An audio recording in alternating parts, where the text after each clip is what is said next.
مگر اس لڑکی کے لہجے میں اعتماد کا فقدان تھا۔ اس نے کالے خون کا حوالہ تو دیا، مگر اس کا لہجہ سہما ہوا سا تھا۔ اگر وہ فلسطینی ہی تھی تو اسے بدلے ہوئے حالات پر اطمینان کا سانس لینا چاہیے تھا، جبکہ اس نے میرے ہاتھوں ہنری کی غیر متوقع موت پر شدید حیرت کا اظہار کیا تھا۔ تم کس کالے خون کی بات کری ہو؟ آج کے دور میں تو ہر شخص کا خون سفید ہو چکا ہے۔ میں رنگ دار نسل سے تعلق رکھتا ہوں، مگر یہ اندازہ لگا چکا ہوں کہ تمہارے خمیر میں کہیں بھی سہ چمڑی کا گزر نہیں ہوا۔ تم خوب سمجھ رہے ہو کہ میں کس کالے خون کی بات کری ہوں۔ تم مجھے دہشت زدہ کرنا چاہتے ہو۔ وہ سیٹ پر پیچھے سرکتے ہوئے بولی، مجھے احمق نہ سمجھو لڑکی۔ مجھے تمہاری مدد کے لیے ہنری کے پیچھے لگایا گیا تھا، تم میری بات پر یقین کیوں نہیں کرتے؟ اسرائیل میں میرا کون ہمدرد پیدا ہو گیا؟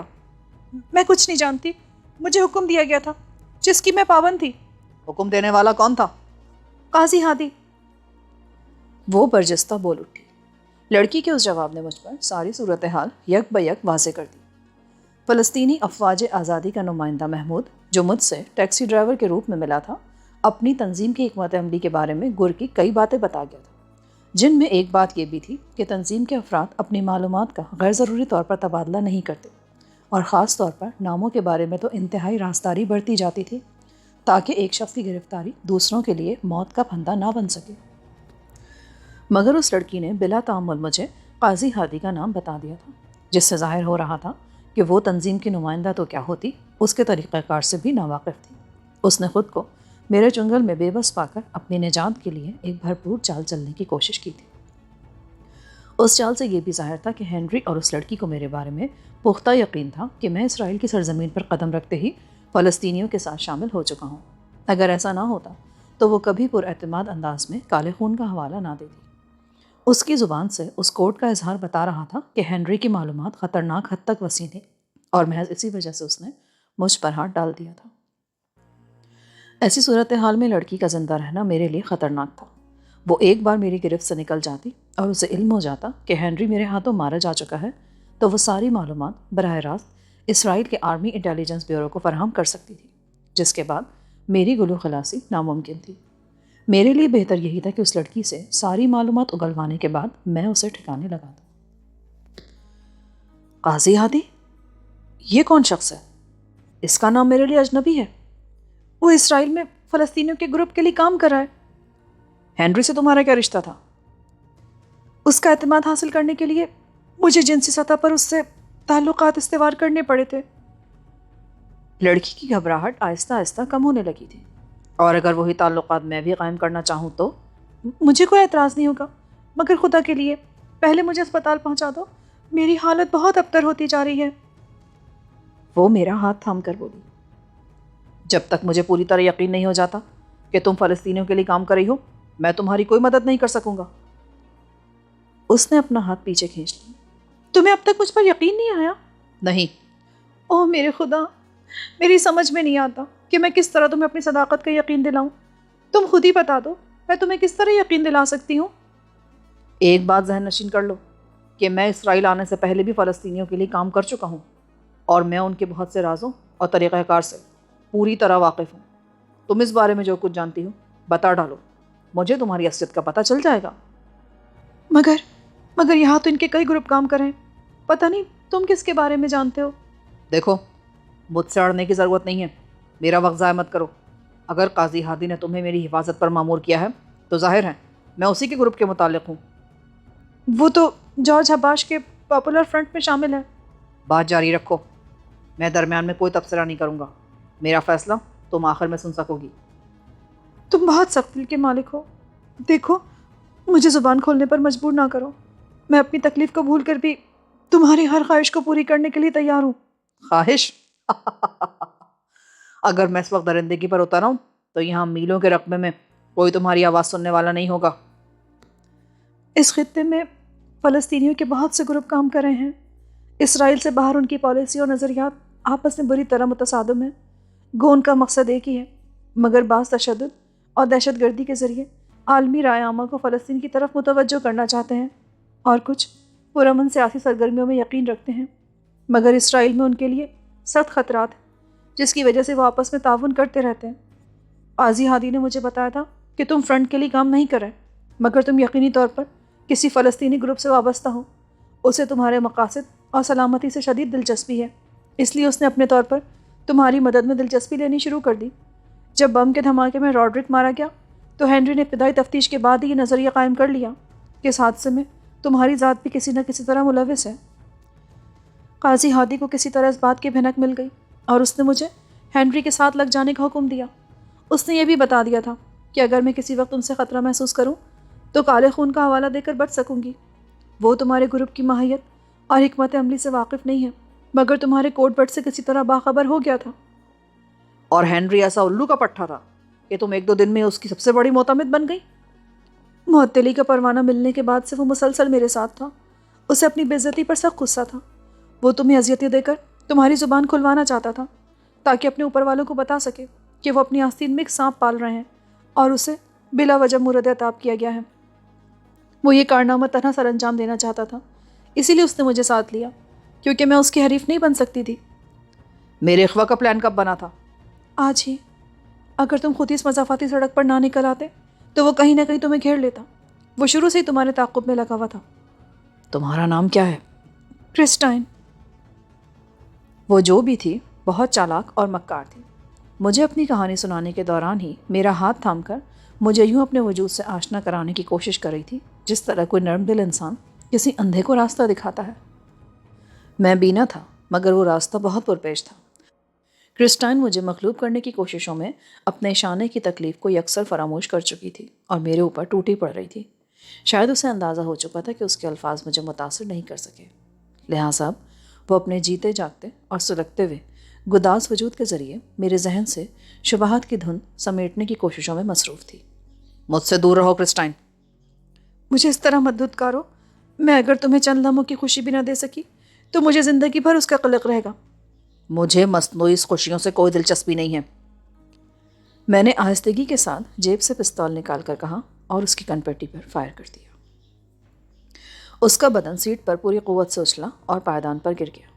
میں تیزی سے دروازہ کھول کر کار سے باہر نکل آیا۔ ایک ٹیلے پر بیٹھ کر میں نے سگریٹ سلگا لی۔ سگریٹ ختم کرنے کے بعد میں نے ڈرائیونگ سیٹ سنبھالی اور آہستہ آہستہ گاڑی کو سڑک پر لے آیا۔ تارکول کی چمکتی ہوئی سیاہ سڑک میرے سامنے دور تک پھیلی ہوئی تھی۔ وہ جگہ میرے لیے اجنبی تھی۔ وہاں پھیلی ہوئی ویرانی سے اندازہ ہو رہا تھا کہ میں تل ابیب سے کافی دور ہوں۔ میں نے اللہ کا نام لے کر گاڑی ایک سمت میں ڈال دی۔ تقریباً آدھے گھنٹے تک میرا سفر کسی روک ٹوک کے بغیر جاری رہا۔ اس دوران مجھے نہ کوئی گاڑی نظر آئی نہ ہی کہیں روشنیاں دکھائی دیں جن سے پتہ چلتا کہ ان اطراف میں کوئی آبادی بھی موجود ہے۔ اسرائیل کے بارے میں میرا تصور یہ تھا کہ وہ نہایت مختصر اور گنجان آباد ملک ہوگا، مگر میرا نیا تجربہ ان قیاسات کی سراسر نفی کر رہا تھا جو میں نے اسرائیل دیکھنے سے پہلے قائم کیے تھے۔ آدھے گھنٹے کے بعد مجھے چند روشنیوں کے نقطے نظر آئے جو لہجہ بلہجہ واضح ہوتے چلے گئے، اور جب میں قریب پہنچا تو ہیڈ لائٹس کی روشنی میں مجھے چند فوجی خیمے نظر آئے جو سڑک کے کنارے ایک قطار کی صورت میں استادہ تھے۔ اس مقام پر سڑک کے دونوں جانب 2 عدد پول لگے ہوئے تھے جن سے ایک آہنی زنجیر اس طرح بندھی ہوئی تھی کہ اسے توڑے بغیر آگے بڑھنا محال تھا۔ سڑک کے بائیں جانب 3 باوردی فوجی کھڑے تھے اور مجھے رکنے کا اشارہ کر رہے تھے۔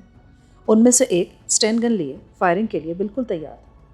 میں نے کار ان کے قریب چند فٹ کے فاصلے پر روک دی۔ کون ہے؟ انجن بند کرو۔ میں نے فوراً ہیڈ لائٹس آف کر کے انجن بند کر دیا۔ تاریکی میں آنے والے کے وزنی جوتوں کی دھمک قریب آ کر تھم گئی۔ اس وقت تک میں بھی کار سے نیچے اتر چکا تھا۔ بقیہ 2 فوجی بدستور اپنی جگہ پر موجود تھے۔ آنے والے نے عبرانی زبان میں مجھ سے کچھ دریافت کیا جو میرے بالکل پلے نہ پڑ سکا۔ میں صرف انگریزی سمجھ سکتا ہوں، میں نے نرمی سے کہا۔ اس نے ٹارچ روشن کر کے سر سے پیر تک میرا جائزہ لیا، پھر چپتے ہوئے لہجے میں سوال کیا۔ معلوم ہوتا ہے کسی سے ڈویل لڑ کر آ رہے ہو؟ میرا تعلق آرمی انٹیلیجنس کورس سے ہے۔ یہ کہتے ہوئے میں نے اپنا ہاتھ کارڈ نکالنے کے لیے جیب کی طرف بڑھایا ہی تھا کہ وہ یکدم بھڑک اٹھا۔ ہینڈز اپ! کوئی غلط حرکت کی تو ابھی بھون دیے جاؤ گے۔ وہ ٹارچ بجھا کر غرایا۔ میں نے خاموشی سے دونوں ہاتھ اٹھا لیے۔ اب کیمپ کی طرف چلو۔ میں خیموں کی طرف بڑھنے لگا۔ وہ میرے پیچھے ہو لیا۔ میں نے اس کی طرف گھومے بغیر کہا، میرے ساتھ کار میں ایک مسافر اور بھی موجود ہے۔ کہاں چھپا ہوا ہے وہ؟ وہ ایک خوبصورت لڑکی ہے جو مردہ حالت میں عقبی پائیدان پر پڑی ہوئی ہے۔ وکی، ذرا اس کی خبر لو، میں گاڑی دیکھتا ہوں۔ یہ کہہ رہا ہے کہ اس میں ایک لاش پڑی ہے۔ لاش؟ دوسری جانب سے کسی کی متحیر آمیز آواز ابھری۔ پھر اسٹین گن والے نے جھپٹ کر مجھے کور کر لیا اور مجھے ایک خیمے میں پہنچا دیا گیا، جہاں پیٹرومیکس کی روشنی میں ایک ادھیڑ عمر فوجی فولڈنگ کاؤچ میں یونیفارم سمیت سو رہا تھا۔ اس کے قریب ہی وائرلیس ریسیونگ اور ٹرانسمیٹنگ سیٹ تپائی پر رکھا تھا۔ قدموں کی آہٹ سن کر وہ ادھیڑ عمر شخص بیدار ہو گیا اور کاؤچ پر پڑے پڑے خالی الذہنی کے عالم میں میرا چہرہ تکنے لگا۔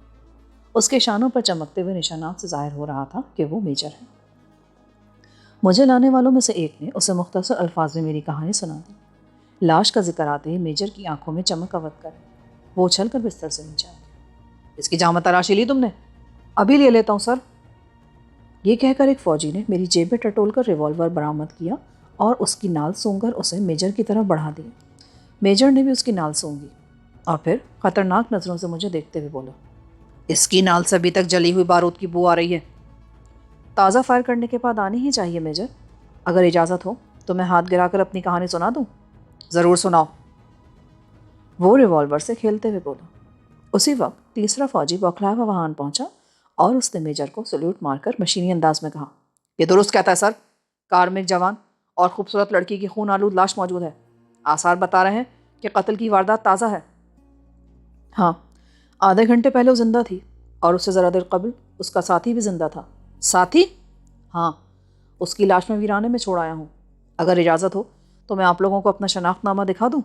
کون ہو تم؟ میجر نے سوال کیا۔ میں نے اپنی جیب سے کارڈ نکال کر اس کی طرف بڑھا دیا۔ کارڈ دیکھتے اس کی پیشانی پر کئی گہری شکنیں نمودار ہو گئیں۔ تم اس طرف کہاں جا رہے ہو؟ راستے کا اندازہ نہیں تھا، اس لیے ادھر آ نکلا۔ ویسے میں تل ابیب جانا چاہتا ہوں۔ تل ابیب؟ شاید تمہیں علم نہیں کہ اس چیک پوسٹ سے آگے خطرناک فوجی علاقہ شروع ہو جاتا ہے، جس سے آگے شامی فوجوں کے مورچے ہیں۔ اوہ، تو میں شامی سرحد کے قریب موجود ہوں۔ ان دو لاشوں کا قصہ کیا ہے؟ لڑکی کا ساتھی تفتیشی بیورو کا کیپٹن ہنری تھا۔ اس نے لڑکی کی مدد سے مجھے اغوا کر کے اس علاقے میں کیبن میں بند کر دیا تھا۔ میں بمشکل تمام اسے قابو کر سکا۔ لڑکی بھی میرے ہاتھوں ماری گئی۔ مگر تم تو انٹیلیجنس کور سے متعلق ہو، آخر اس نے تمہیں اغوا کیوں کیا تھا؟ میری معلومات کے مطابق تفتیشی بیورو اسی کور کے تحت کام کرتا ہے۔ ذاتی اناد؟ میں نہیں مان سکتا۔ سرکاری اہلکار ذاتی اختلافات کے لیے ایک دوسرے کے خلاف محاذ آرائی نہیں کر سکتے۔ تم وائرلیس پر اوپر والوں سے بات کر سکتے ہو۔ کیپٹن ہنری نے میرے خلاف کام کیا تھا۔ اوپر والے؟ میں خود وسیع اختیارات کا مالک ہوں مسٹر صفدر۔ تمہیں پوری طرح مجھے مطمئن کرنا ہوگا۔ مجھے کوئی عذر نہیں، مگر بات صرف اتنی ہے کہ میرا جلد از جلد تل ابیب پہنچنا ضروری ہے۔ اگر ایسا نہ ہو سکا تو خاصی پیچیدگی پیدا ہو جانے کا امکان ہے۔ یہاں سے تل ابیب کی مسافت کم از کم 3 گھنٹے کی ہے۔ تم صبح سے پہلے وہاں نہیں پہنچ سکو گے۔ ضروری ہوا تو شاید تمہارے لیے ہیلی کاپٹر بھی طلب کر سکوں گا میں۔ یہ بہت بہتر ہوگا میجر۔ مسلسل تھکان اور سنسنی کے باعث میرے اعصاب بری طرح بکھر کر رہ گئے ہیں۔ بیٹھ جاؤ۔ پھر وہ اپنے ماتحتوں سے مخاطب ہوا، تم لوگ بھی جاؤ، فکر کی ضرورت نہیں ہے۔ لاش کا کیا کیا جائے سر؟ پڑی رہنے دو، اتنی جلدی خراب نہیں ہوگی۔ ان کے چلے جانے کے بعد میجر نے اپنے تھرماس سے گرم گرم کافی کی 2 پیالیاں لبریز کی اور سگار سلگا کر کاؤچ پر دراز ہو گیا۔ میں نے بھی کافی پیتے ہوئے اپنی کہانی چھیڑ دی۔ میں نے اسے منوان ہر بات بتا دی، علاوہ اس باس پرس کے جو میں نے مرنے والی لڑکی سے کی تھی۔ اس کی موت کے بارے میں نے یہی بتایا کہ ہنری کی موت کے بعد وہ ریوالور سمیت کار کی عقبی سیٹ کے نیچے چھپی ہوئی تھی، تاکہ جب میں فرار کی نیت سے کار میں سوار ہو جاؤں تو وہ بے خبری میں مجھے ٹھکانے لگا سکے۔ مگر میں خوش قسمتی سے اسے زیر کرنے میں کامیاب ہو گیا اور وہ جدوجہد کرتی ہوئی میرے ہاتھوں اپنے منطقی انجام کو پہنچ گئی۔ تم اس جگہ کی نشاندہی کر سکتے ہو جہاں تمہیں قید کیا گیا تھا؟ مشکل ہے میجر، کیونکہ سارا راستہ یکساں قسم کے درختوں اور میدانوں سے بھرا ہوا ہے۔ پھر اندھیرے کے باعث کوئی نشانی بھی ذہن میں محفوظ نہیں رہ سکی۔ چوبی جھوپڑی میں لگی ہوئی آگ تو شاید اب بھی روشن ہوگی۔ وہ سڑک سے اتنے دور نشیب میں واقع ہے کہ میں سڑک سے شعلوں کا انعکاس بھی دیکھنے میں کامیاب نہیں ہو سکا تھا۔ نشیب کی آگ نظر نہیں آئے گی؟ اس نے حیرت سے پوچھا۔ دراصل درمیان میں بہت اونچے ٹیلے حائل ہیں۔ میں کوشش ضرور کر سکتا ہوں، مگر مجھے کامیابی کا ذرا بھر بھی یقین نہیں ہے۔ اور تم فوراً تل ابیب جانا چاہتے ہو؟ ہاں۔ صاف بات تو یہ کہ تمہارا کیس پولیس کیس ہے۔ شہری حدود میں ہونے والے واقعات سے ہمارا کوئی تعلق نہیں۔ مجھے پولیس کو باخبر کر دینا چاہیے، پھر وہ جانے اور تم۔ مگر میرا قیاس ہے کہ تمہاری کہانی درست ہے۔ میں ہیڈ کوارٹر سے گفتگو کرتا ہوں، شاید تمہارا مسئلہ حل ہو جائے۔ اس کے بعد وہ بیک وقت کافی اور سگار سے شغل کرتا رہا۔ کافی ختم کرنے کے بعد وہ وائڈر سیٹ کی طرف متوجہ ہو گیا۔ کافی دیر کی کوششوں کے بعد اسے رابطہ مل گیا۔ وائرلیس پر گفتگو عبرانی زبان میں شروع ہوئی اور چند ہی فقروں کے بعد وہ ٹرانسمیٹر آن چھوڑ کر میری طرف متوجہ ہو گیا۔ تم کس گاڑی میں ہو؟ کالی سیڈان ہے، مگر وہ تو بتاتے ہیں کہ تم فائر برڈ میں نکلے تھے جو وائرلیس ٹرانسمیٹر سے مزین تھی۔ فائر برڈ کا ٹرانسمیٹر میرے اغوا کے وقت ہی ناکارہ کر دیا گیا تھا، وہ اس وقت بھی کسی ویرانے میں پڑی ہوگی۔ میں اس وقت کیپٹن ہنری کی کار میں ہوں۔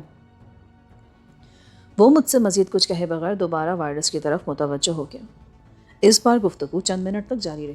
اس دوران میں دوسری جانب والا مسلسل بولتا رہا، میجر بس ہوں ہاں کرتا رہا، اور آخر یہ سلسلہ منقطع ہو گیا۔ وہ لوگ شدت سے تمہاری تلاش میں ہیں۔ فائر برڈ کے ٹرانسمیٹر سے رابطہ منقطع ہو جانے پر انہیں تشویش تھی۔ تو کیا اب میں طلبی واپسی کی امید کر سکتا ہوں؟ میرا خیال ہے تمہیں راستہ سمجھا دیا جائے تو تم تنہا ڈرائیونگ کر لو گے۔ ہاں، تم اس کی فکر مت کرو۔ پھر میں خود ایک جیپ میں تمہارے پیچھے چلتا ہوں۔ تمہیں یہاں سے واپس جانا ہوگا۔ راستے میں تم مقام کی نشاندہی بھی کر سکو گے جہاں ہنری کی لاش پڑی ہے۔ یہ بہت مشکل ہے میجر، ہنری کی لاش سڑک سے بہت دور پڑی ہوئی ہے، اور میں کس طرح اس مقام کی نشاندہی کر سکوں گا؟ اگر یہ واقعی ممکن نہیں تو پھر تو میرا جانا بے سود ہے۔ تھوڑی دیر بعد میں اس چیک پوسٹ سے واپس روانہ ہو گیا۔ لڑکی کی لاش بدستور میرے ساتھ تھی۔ راستے کے بارے میں میجر نے مجھے ساری تفصیلات بتا دی تھی، جن کے مطابق مجھے اسمارا نامی ایک بستی کے پولیس اسٹیشن پر پہنچنا تھا۔ وہاں سے آگے کوئی میری رہنمائی کے لیے موجود ہوتا۔ اسمارا ایک مختصر اور صاف ستھری آبادی تھی۔ پختہ اور کئی منزلہ عمارات پر مشتمل مکانات پر رات کا خوابناک سناٹا طاری تھا۔ مجھے تھانے پہنچنے میں کوئی دشواری نہیں ہوئی۔ وہاں عمارت کے احاطے میں ایک گشتی کار کے پاس چند پولیس آفیسر میری آمد کے منتظر تھے۔ انہوں نے مجھ سے میری شناخت کے علاوہ کچھ اور طلب نہیں کیا، نہ ہی کوئی باز پرس کی، اور فوراً مجھے گشتی کار کی عقبی آرام دہ نشست پر منتقل کر دیا گیا اور وہ کار فوراً روانہ ہو گئی۔ لاش والی سیاہ کار پولیس کے ایک ڈرائیور نے سنبھالی اور وہ پیچھے روانہ ہو گئی۔ سکون اور تحفظ کا احساس میسر آتے ہی مجھ پر نیند کا شدید غلبہ ہونے لگا اور میں گاڑی کے ہچکولوں کے درمیان گہری نیند سو گیا۔ جب دوبارہ میری آنکھ کھلی تو صبح طلوع ہو چکی تھی۔ ہر طرف سورج کی تیز روشنی پھیلی ہوئی تھی اور ابھی تک کار ویران سڑکوں پر دوڑ رہی تھی۔ کالی سیڈان مستقل فاصلے کے ساتھ پیچھے چلی آ رہی تھی۔ صبح کے 8 بجے کے قریب ہم اس عمارت میں جا پہنچے جہاں ان دنوں میرا قیام تھا۔ پھاٹک پر متعین سنتریوں نے شاید گیٹ کھولنے کے ساتھ ہی فون پر اوپر والوں کو خبر کر دی، کیونکہ میرے کار سے اترنے تک ماریا برآمدے میں آ چکی تھی۔ اس کے ہمراہ 3 افراد اور بھی تھے۔ نہایت مختصر اور رسمی تعارف کے بعد ماریا نے کالی سیڈان کی عقبی نشست کا جائزہ لیا اور برا سا منہ بناتی ہوئی واپس آ گئی۔ ماریا کے ساتھ آنے والے اسمارا پولیس کے عملے کو ساتھ لے گئے اور وہ مجھے اپنے ہمراہ لے کر اوپری منزل کی طرف چل دی جہاں میرا کمرہ واقع تھا۔ میری سمجھ میں نہیں آتا کہ تمہاری ذات میں ایسی کون سی خامی ہے جو ساری الجھنیں تمہارے پیچھے کرتی رہتی ہیں۔ میں تمہیں تو ہرگز الجھن نہیں سمجھتا۔ تم احمق ہو، مجھے کیا ضرورت ہے جو میں تمہارا پیچھا کرتی پھروں گی؟ ظاہر ہے تمہاری خاطر تو تمہارے بے شمار ماتحت گوریلا کیمپ کی صحبتیں تک جھیلنے کے لیے تیار رہتے ہیں۔ یہ ہنری تم سے کیا چاہتا تھا؟ مجھے جاننے کا موقع نہیں مل سکا۔ شاید وہ زبردستی کوئی من مانا اعتراف کرانے کا منصوبہ تیار کیے بیٹھا تھا۔ یہ معاملہ سنگین صورت اختیار کر گیا ہے۔ تمہیں اپنی مدافعت کے لیے ہر وقت تیار رہنا ہوگا، ورنہ مصائب سے دوچار ہو جاؤ گے۔ تم ہنری کے ہاتھ سے بچ کیسے نکلے؟ اس پر میں نے کیپٹن ماریا کو تفصیل سے اپنی پوری کہانی سنا دی۔ تو وہ حرافہ تم پر آخری بار کرنے کے چکر میں ماری گئی۔ شاید وہ تمہاری شناسہ تھی۔ وہ پورے تل ابیب میں بدنام تھی۔ ہنری سے دوستی ہونے سے پہلے وہ ایک بدنام ہوٹل میں کیبرے ڈانس کرتی تھی۔ پھر ہنری اس پر فریختہ ہو گیا اور اس نے ہوٹل کی وہ ملازمت ترک کر دی۔ وہ مدت سے شادی کے بغیر میاں بیوی کی طرح رہ رہے تھے۔ اگر تم اجازت دو تو میں نہا دھو کر لباس تبدیل کرنا چاہتا ہوں۔ ضرور، فی الحال تم آرام کرو، میں دوپہر کو آؤں گی۔ اور اس کی لاش کا کیا ہوگا؟ اس کی تم فکر مت کرو، ہنری کی لاش کے ساتھ ہی وہ بھی مردہ خانے پہنچا دی جائے گی۔ ہنری کی لاش؟ ہاں، اطلاع ملتی اس علاقے میں ہیلی کاپٹر بھیجا گیا تھا۔ آگ کے باعث وہ جگہ آسانی سے مل گئی اور پھر ہنری کی مست شدہ لاش بھی مل گئی۔ باریاں چلی گئی اور میں غسل خانے میں گھس گئی۔ گرم پانی کے نیچے نہانے کے بعد جب میں باہر آیا تو لباس تبدیل کرتے ہوئے میں نے کال بیل کا بٹن دبا دیا، جس کے جواب میں فوراً ہی ایک عمر رسیدہ بحران پہنچا۔ میں نے اسے شراب اور چند ہلکی پھلکی چیزیں لانے کا حکم دیا، مگر وہ بدستور وہیں کھڑا رہا۔ کیا بات ہے؟ میں بال خشک کرتے ہوئے ناگواری سے اس کی طرف گھوم گیا۔ وہ اپنے ہونٹوں پر شہادت کی انگلی رکھ کے میری طرف گھور رہا تھا۔ اس کی سرد نگاہیں اور اپنی مخدوش حیثیت کا اندازہ کر کے میرے بدن کے مساموں سے ٹھنڈا ٹھنڈا پسینہ پھوٹ پڑا۔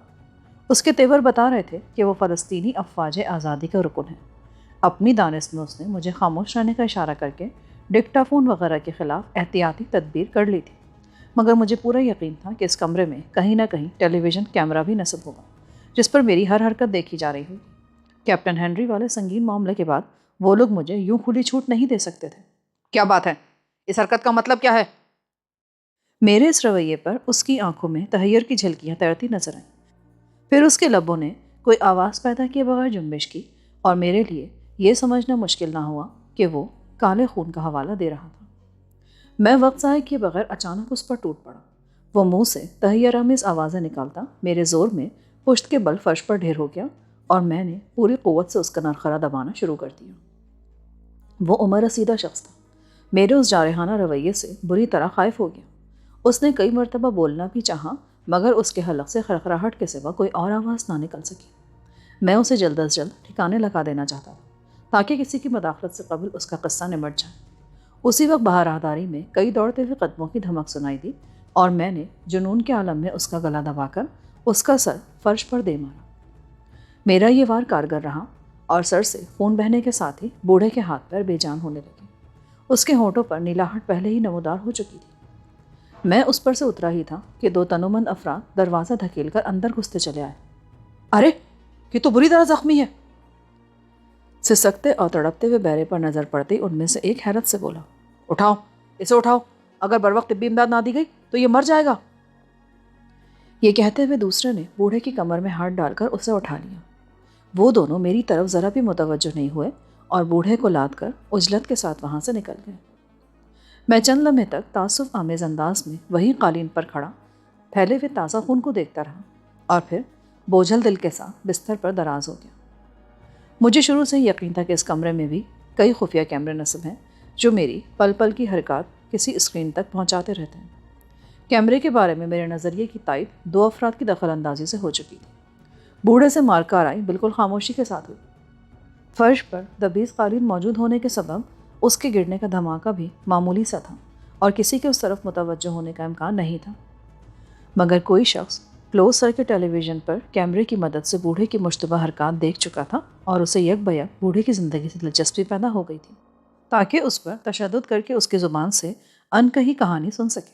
اسی لیے اس نے بوڑھے کی مدد کے لیے 2 آدمی روانہ کیے، مگر مجھے پورا یقین تھا کہ میرا وار کار ہی رہا تھا۔ بد نصیب بوڑھا اپنی کہانی سینے میں دفن کیے لبے گور پہنچ چکا تھا، اور کسی قسم کی طبی امداد اس کے کام نہیں آ سکتی تھی۔ اس کے لیے بہتر یہی تھا کہ وہ مر جاتا، ورنہ یہودیوں کے لرزہ خیز مظالم اسے سسکتی ہوئی زندگی کے ہولناک عذاب سے دوچار کر دیتے، اور پھر وہ نہ صرف میرے بارے میں بلکہ اپنے تمام فلسطینی رابطوں کے بارے میں زبان کھولنے پر مجبور ہو جاتا۔ وسیع تر مفادات کا تقاضا یہی تھا کہ ایک فرد کو موت کے گھاٹ اتار دیا جائے۔ میں بستر پر دراز انہی خیالات میں کھویا ہوا تھا کہ ماریا آن پہنچی۔ تم نے ڈیوڈ پر قاتلانہ حملہ کیا تھا صفدر؟ اس نے آتے ہی نپے تلے سرد لہجے میں سوال کیا۔ اس وقت اس کا انداز بالکل بدلا ہوا تھا۔ اس لیے کہ اس نے مشکوک حرکات کا آغاز کر دیا تھا۔ کیسی مشکوک حرکات؟ اس نے ہونٹوں پر انگلی رکھ کے مجھے زبان بند رکھنے کی دھمکی دی تھی، اور مجھے شبہ تھا کہ اس کے پاس کوئی اسلحہ بھی موجود ہے۔ حالانکہ میں تمہیں بتا چکی ہوں کہ اس عمارت میں تم پوری طرح محفوظ ہو۔ تم نے تو ایک بار یہ بھی کہا تھا کہ میں اسرائیل میں بالکل محفوظ و مامون ہوں، مگر اس کے باوجود ایک بار میں بال بال بچا، اور بیچارہ روڈرک ناگہانی موت مارا گیا، اور دوسری مرتبہ میں ہنری کے ہاتھوں المناک موت کا شکار ہوتے ہوتے بچا ہوں۔ تمہاری ذات تو دن بدن ہمارے لیے بوجھ بنتی چلی جا رہی ہے۔ میں اپنی مرضی سے یہاں نہیں آیا تھا ماریا۔ تم یہ کیوں بھول رہی ہو کہ مجھے میری مرضی کے خلاف اس سرزمین پر لایا گیا ہے، اور میں حالات کے سامنے بے بس ہوں۔ تمہارے ہاتھوں زخمی ہونے والا بوڑھا دم توڑ گیا ہے۔ تمہاری وجہ سے گزشتہ چند دنوں میں یہ تیسرا بلکہ چوتھا جانی نقصان ہے۔ مجھے افسوس ہے کیپٹن ماریا، میں ان چاروں کے پسماندگان سے دلی تعزیت کے لیے تیار ہوں۔ کان کھول کر سن لو صفدر کہ اب تم ہمارا اعتماد کھو چکے ہو۔ وقت آ گیا ہے کہ تم از خود ہمیں اپنی تمام سرگرمیوں اور رابطوں سے باخبر کر دو۔ میرے شب و روز کا ایک ایک لمحہ تمہارے سامنے ہے۔ میں اسی لیے یہ بات کہہ رہی ہوں، مگر کس بنیاد پر؟ میں شروع سے آخر تک ہر ہدایت پر پوری طرح عمل پیرا رہا ہوں۔ ڈیوڈ پر تمہارے حملے کی واردات پوری تفصیل سے دیکھی گئی ہے۔ اس نے معنی خیز لہجے میں کہا۔ کی ہول سے جھانکنے والوں کو میرے ہی بیان پر شبہ ہو سکتا ہے؟ میں نے بظاہر مضحکہ خیز لہجے میں کہا، مگر ماریا کے ان الفاظ پر میرا دل یک بار کی تیزی سے دھڑک اٹھا تھا۔ اس کے الفاظ میرے شبہات کی تائید کر رہے تھے اور مجھے محسوس ہو رہا تھا کہ میری چھٹی حس ہر قدم پر میری بے مثال رہنمائی کر رہی ہے۔ کی ہول نہیں، یہ مناظر ٹیلی ویژن کی وسیع اسکرین پر دیکھے گئے ہیں۔ شاید تمہیں علم نہیں کہ اس کمرے میں بیک وقت 3 خودکار کیمرے تمہاری نگرانی کرتے ہیں، اور اس پوری واردات کی سلو موشن فلم بھی تیار ہوئی ہے جو جلدی دستیاب ہو جائے گی۔ یہ تو بہت اچھی بات ہے۔ یہ فلم تمہیں بتائے گی کہ میرے حملے کا سبب کیا تھا۔ ڈیوڈ پراسرار اور جارحانہ انداز میں پیش آیا تھا، اور میرا رد عمل منطقی تھا، کیونکہ میں چند گھنٹوں پہلے ہی ہنری کے ہاتھوں ایک خوفناک مارکے سے دوچار ہو چکا تھا۔ مجھے محسوس ہو رہا ہے کہ تم ان آسائشوں کو ٹھکرا کر لاک اپ کی راہ اختیار کر رہے ہو۔ اگر میرے مقدر میں یہی لکھا جا چکا ہے تو شاید میں جھوٹ بول کر بھی اس سے بچ نہیں سکوں گا۔ تمہیں چند گھنٹوں کی مہلت دی جا رہی ہے۔ ہنری اور ڈیوڈ کے معاملات کے بارے میں تم تحریری رپورٹ تیار کر لو۔ اس کے مندرجات کی بنیاد پر تمہارے مستقبل کا فیصلہ کیا جائے گا۔ رپورٹ میں ضرور تیار کروں گا، مگر اس سے پہلے میں کرنل ریٹا سے ملنا چاہتا ہوں۔ وہ مصروف عورت ہے۔ اب تم براہ راست میرے چارج میں دیے جا چکے ہو، اس لیے کرنل کے بارے میں سوچنا چھوڑ دو۔ میری رپورٹ میں ان باتوں کے علاوہ کچھ نہیں ہوگا جو تم مجھ سے سن چکی ہو۔ اس کے باوجود میں تمہاری تحریر چاہتی ہوں۔ شاید لکھتے ہوئے تمہیں کچھ ایسی باتیں بھی یاد آ جائیں جو تم دانستہ بھول رہے ہو۔ اس نے اپنی موجودگی میں ہی میرے لیے لکھنے کے سامان کا بندوبست کیا اور پھر وہاں سے چلی گئی۔ میں نے تھوڑی ہی دیر میں اپنی رپورٹ مکمل کر لی، جس میں ہر جملہ نپا تولا تھا۔ اس کو میں نے کئی بار پڑھا اور مطمئن ہو کر دوبارہ بستر پر دراز ہو گیا۔ رپورٹ میں کوئی لفظ یا فقرہ ایسا نہیں تھا جس کی بنا پر میری گرفت ہو سکے، بلکہ تحریر کی صورت میں میری کہانی کچھ زیادہ مربوط ہو گئی تھی۔ مگر میں جانتا تھا کہ اب میرے لیے بچاؤ کے راستے مسدود ہوتے جا رہے ہیں۔ وہ لوگ ایک بار شعبے میں پڑ جانے کے بعد آسانی سے میرا پیچھا ہرگز نہیں چھوڑتے۔ اسی شام ماریا نے تیسری بار مجھ سے ملاقات کی۔ اس بار مجھے ایک وسیع کمرے میں طلب کیا گیا جہاں کچھ عجیب سا انتظام موجود تھا۔ معلوم ہوتا ہے اب تک تمہیں اپنی حیثیت کے بارے میں شدید غلط فہمی ہے، اس نے سرسری انداز میں رپورٹ پڑھنے کے بعد کہا۔ میں جانتا ہوں کہ یہاں میں کھلی جیل کا قیدی ہوں، اسے لے جاؤ، ماریا نے پیچھے مڑ کر کہا، اور تاریکی میں سے کئی قوی ہیکل سائے نکل کر مجھ پر ٹوٹ پڑے۔ اس کمرے میں مختلف زاویوں سے 3 طاقتور سرچ لائٹس اس طرح آویزہ تھی کہ ان کے عقب میں وسیع ہال کا تقریباً آدھا حصہ تاریکی میں ڈوبا ہوا تھا۔ سرچ لائٹس کے سامنے والی دیواروں کی ساخت کچھ اس قسم کی تھی کہ ان سے ذرا بھی روشنی عقبی حصے میں منعکس نہیں ہو رہی تھی۔ البتہ ادھر سے ابھرنے والی نقل و حرکت کی مدھم آوازوں سے پتہ چل رہا تھا کہ اس اندھیرے میں کچھ لوگ موجود ہیں۔ سرچ لائٹس کے روشن حالے میں ایک خوبصورت سا چوبی چبوترا تھا جس پر ایک پیچیدہ سی آہنی کرسی رکھی ہوئی تھی۔ اس کرسی کے ساتھ بعض ایسے حصے بھی منسلک تھے جن کے ذریعے بیٹھنے والے کو نقل و حرکت کی آزادی سے محروم کیا جا سکتا تھا۔ وہ لوگ مجھے پکڑ کر کسی ننھے سے بچے کی طرح اس کرسی کی طرف لے گئے اور مجھے بٹھانے کے بعد پھرتی سے میرے ہاتھوں اور گردن کو خودکار شکنجے میں کس دیا گیا۔ میری پنڈلیاں بیٹھنے کے ساتھ ہی آہنی پٹیوں کی گرفت میں آ چکی تھیں اور میں جنبش کرنے سے قاصر ہو گیا تھا۔ مجھے بے بس کر دینے کے بعد وہ لوگ پھرتی سے اندھیرے میں معدوم ہو گئے اور ماریا کرسی کے مقابل بنی ہوئی ایک مختصر لیکن پیچیدہ کنٹرول ڈیسک پر پہنچ گئی۔ اندھیرے میں کچھ کرسیاں سرکنے کی مدھم آوازیں سنائی دیں۔ اس کے بعد ادھر سے ایک بھاری مردانہ آواز نے ماریا کو کارروائی کے آغاز کا حکم دیا۔ ماریا مجھے پوری طرح نظر آ رہی تھی۔ اس نے بڑے انداز سے مجھے اپنی شہادت کی انگلی فضا میں لہرا کر دکھائی اور پھر ڈیسک کا ایک بٹن دبا دیا۔ میری کرسی آہستہ آہستہ فرش سے بلند ہونے لگی اور قد آدم بلندی پر پہنچنے کے بعد ٹھہر گئی۔ اسی کے ساتھ میرے بدن کو ایک خفیف سا برقی جھٹکا لگا۔ میرا جسم آہنی شکنجوں میں کسمسا کر رہ گیا۔ پھر یک بہ یک سرچ لائٹس کی روشنی بہت تیز ہو گئی اور ان کی حرارت مجھے اپنے جسم میں چبھتی ہوئی محسوس ہونے لگی۔ ابھی میں اس رد عمل سے سنبھلنے بھی نہ پایا تھا کہ یک بہ یک کرسی پوری قوت سے گردش میں آ گئی اور میں بے اختیار چیخ پڑا۔ چند ہی سیکنڈ میں مجھے اپنی حماقت کا احساس ہو گیا۔ کرسی تیزی کے ساتھ گردش ضرور کر رہی تھی مگر برقی جھٹکے وغیرہ ظہور پذیر نہیں ہو رہے تھے۔ میں نے خاموش ہو کر اپنی آنکھیں بند کر لی۔ مجھے اپنا دل کسی گہرے کنویں میں ڈوبتا محسوس ہو رہا تھا۔ اسرائیل میں کن لوگوں سے تمہارا رابطہ ہے؟ گردش کی ہموار آواز پر حاوی ماریا کی تیز آواز میرے کانوں سے ٹکرائی۔ میں مضبوطی سے ہونٹ بھینچے خاموش رہا۔ ماریا نے ایک بار پھر اپنا سوال دہرایا۔ اس بار بھی میں کچھ نہ بولا مگر پل بھر میں ایک شدید برقی جھٹکے نے مجھے بری طرح چیخنے پر مجبور کر دیا۔ میرے اعصاب بری طرح جھنجھنا اٹھے تھے۔ ان برقی جھٹکوں کے اثرات سے تم طویل عرصے تک بچ نہیں پاؤ گے۔ برقی رگ کو اگر پانی سے گزارا جائے تو وہ آکسیجن اور ہائیڈروجن گیس میں تحلیل ہو جاتا ہے۔ اسی طرح تمہارے بدن میں سے گزرنے والی ہر برقی لہر تمہارے خون کی ایک مقررہ مقدار کو اس کے اجزاء میں تحلیل کرتی رہے گی، اور اس کرسی سے اترنے تک تم یرقان کے کسی مریض سے بھی بدتر حال کو پہنچ جاؤ گے۔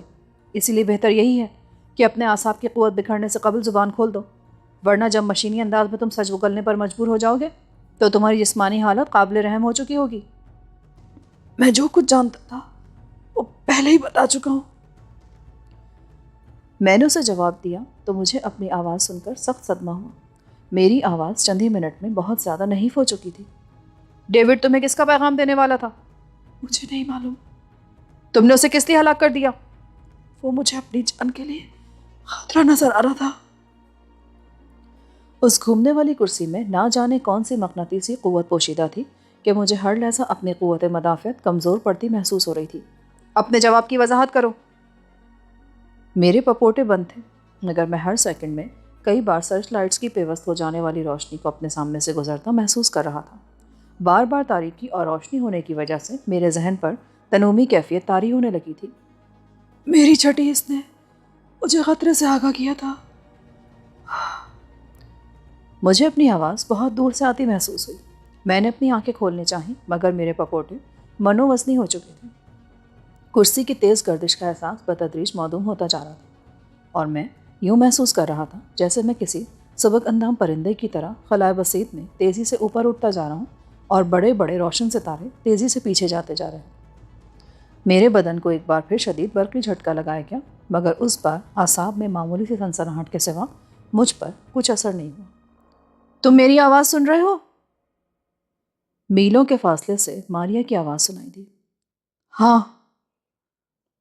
میں نے اپنے سینے سے جواب ابھرتا محسوس کیا، مگر میرے کان اپنی آواز نہ سن سکے۔